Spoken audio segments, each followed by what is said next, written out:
Welcome to our deep dive. And today we're going to be looking at a pretty fascinating guy, Bobi Wine. Yeah, he's really You interesting. probably know him as a musician, Yeah. but his life is really just so much more than that. Yeah, it's interesting how he blends music, activism, and politics all together. Yeah, it's really cool. Yeah. And, kind of challenging the status quo in Uganda. He's become a voice for the people. So let's dive in and, start kind of unpacking all of this. That's good. Bobi Wine's story begins in Kamokia, Right. an impoverished area in Kampala. Yeah. But it's interesting how his family has this mix of political involvement, but also hardship. Yeah, it really is a paradox. His grandfather actually fought alongside President Museveni Oh, wow. during the Ugandan Bush War. And his father was involved in the opposition party. Interesting. But they faced incredible challenges. Oh. His father was actually sentenced to death during Obote's regime. Oh, my God. And he had to flee into exile. Wow, that must have had a huge impact on Bobi Wine growing up. Absolutely. He was raised by his mother in Kamokia, Yeah. so he really experienced poverty firsthand. It's amazing to me that he was such a bright student, He was. but he had to attend all these different schools just to avoid paying school fees. Yeah, that's pretty resourceful Definitely, from a young age. for sure. So it seems like music was always a driving force in his life. Yeah, it really was. He actually started at Makerere University pursuing a social science degree. Oh, interesting. But, he eventually followed his passion and switched gears Yeah. and graduated in 2003 with a diploma in music, dance, and drama. That's awesome. So that's where his musical journey truly takes off. Right. What were his early songs like? Those early songs were hits. I mean, think about Akagoma. Yeah. It really put him on the map in Uganda. Yeah. And then he formed collectives like the Firebase Crew and the Ghetto Republic of Uganda, Cool. which, helped shape his sound and message. So how did he go from popular music to edutainment? Well, he started incorporating social commentary into his music. Okay. So he was tackling issues like hygiene and domestic violence. Oh, wow. And then went even further and started directly addressing political injustices. Wow. That's a bold move. What were some of the songs that reflected this shift?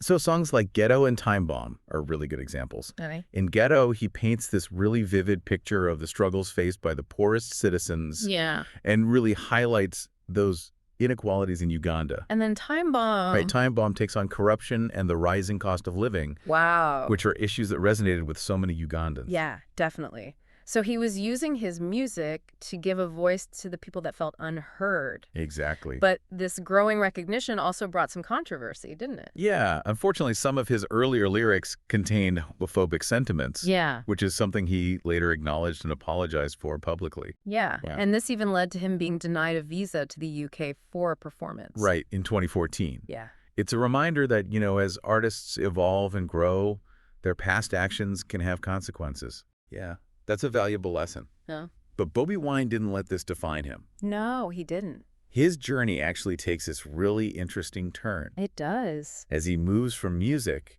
into the world of politics. Yeah, this is where things get really interesting. I know. So in the lead up to the 2016 presidential elections, he was actually offered money Right. to perform a song praising President Museveni. Can you believe that? I know. It's Well, crazy that he refused that. I know. He chose to stay true to his principles. Wow.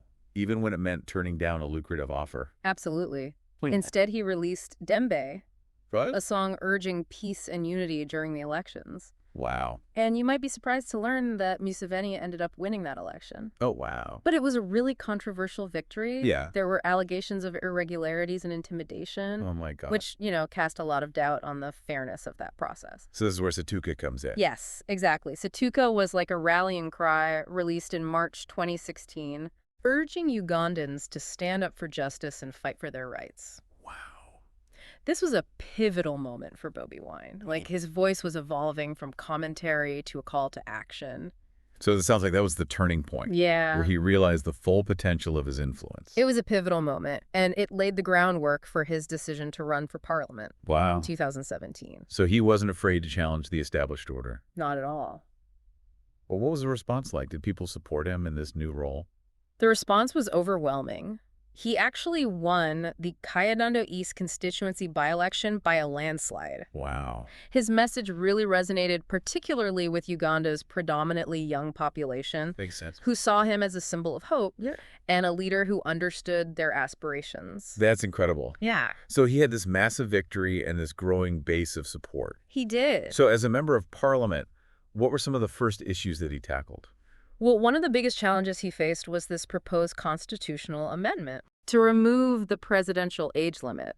Hold on. So for those of us who aren't totally up to speed on Uganda politics, can you explain that a little bit more? Sure. How long has Museveni been in power at this point? So it's important to understand that Yoweri Museveni had been in power since 1986. Wow. So this amendment was seen by many as a way to cling to power. Okay, so how did Bobi Wine respond to this? He became a vocal opponent of the amendment Okay. and a key figure in the Toga Kwatako campaign. Toguverkortako, what is that? So Toga Kwatako means don't touch it in Luganda. Oh, wow. And it was this grassroots movement Okay. aimed at protecting the Ugandan constitution and preventing the removal of that presidential age limit. That's a powerful name for a movement. Yeah. So Bobi Wine was at the forefront of this campaign. He was. What were the consequences of that? Well, his activism didn't go unnoticed. Yeah. He was suspended from parliament and even arrested. Oh, my God. And his song Freedom, which was released during this time, was banned from Ugandan media. A song band. That's pretty extreme. It was a clear attempt to silence his voice. Yeah. And it highlights the lengths to which the government would go to suppress opposition. Wow. And this wasn't an isolated incident. It wasn't. He continued to speak out against things like the proposed social media tax in 2018, Right. which was eventually implemented. Yeah. Can you imagine having to pay a tax to use Facebook or Twitter? I know. It's wild. It shows how governments can use technology to control information. For sure. And limit freedom of expression. Yeah. It's pretty scary. So despite all these risks, Bobi Wine's voice wouldn't be silenced. I wouldn't. He continued to challenge the authorities, becoming a symbol of resistance and a beacon of hope for those who wanted change. It's clear that his journey is far from over. It really is. And it's a testament to the power of music, the importance of speaking truth to power. Definitely. And just the enduring spirit of those who fight for a better world. Absolutely. But we're just getting started. I know. This is just the beginning. Welcome back to our deep dive into the world of Bobi Wine. You know, we left off with him becoming a symbol of resistance and hope. Yeah. And it's incredible how we went from being censored to becoming a member of parliament. It's remarkable. He really used that new platform to amplify his message. Yeah.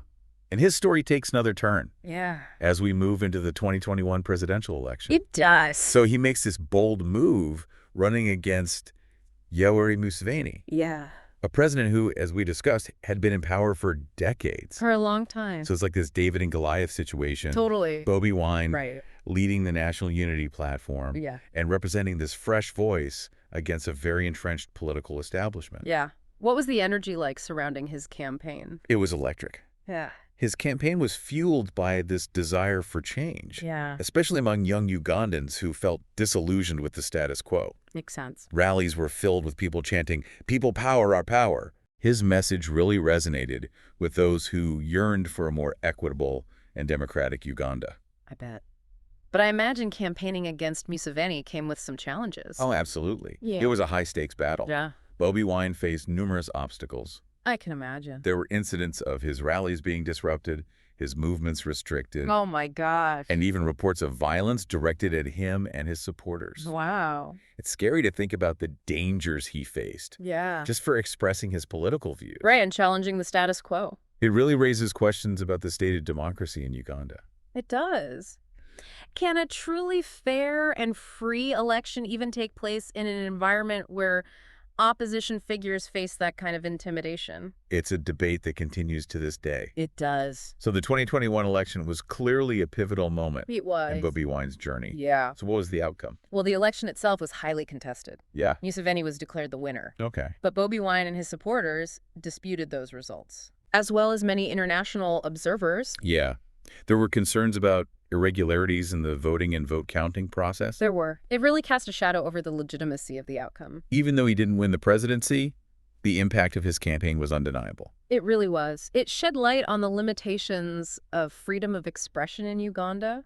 Definitely. and freedom of assembly. Yeah, It sparked conversations about the role of youth in politics, absolutely. the need for democratic reforms, and the challenges faced by those who challenge power. His journey has really had a ripple effect, Yes. reaching beyond Uganda's borders. For sure. So did his campaign gain any attention from the international community? Yeah, it did. Bobi Wine's story resonated globally. Yeah. It garnered attention from human rights organizations, media outlets, and even prominent figures. Oh, wow. So that international attention can be crucial It can be. in holding leaders accountable Absolutely. and pressuring governments to uphold democratic values. It's a way to amplify the voices of those who are silenced or ignored. Definitely. And in Bobi Wine's case, it helped to shine a light on the political situation in Uganda It did. and urged for greater scrutiny and transparency. Right. So even though the election didn't result in victory, it feels like Bobi Wine's fight is far from over. You're right. His journey is ongoing. He's still a vocal critic of Museveni's government. Yeah. He's advocating for democratic reforms, social justice, greater respect for human rights. Definitely. He's become this internationally recognized figure, symbolizing resilience and the pursuit of a better future for Uganda. Yeah, his story is an inspiration. It is. It reminds us that even in the face of adversity,